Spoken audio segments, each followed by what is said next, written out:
Ինչպես ենք պատրաստում կանդին։ Տեսնում ենք 5 կիլո մեղր,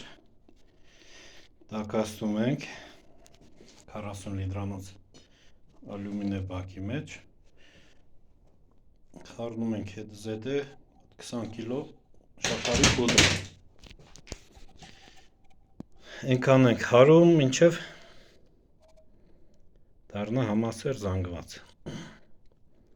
Վերջում ավելացնում ենք նոզեմացիդ լուծի համար, ապիմաքս, նորից ենք խառնում, մինչև այս դեղերն է խառնելու, թողնում ենք մի քիչ հովանա, լցնում ենք պակետների մեջ։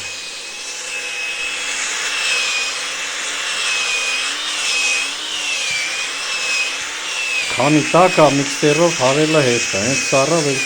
հնարավոր չի հարել։ Այսպեսի ձմռան պատրաստում ենք մեղուներին գալուն դեստերին։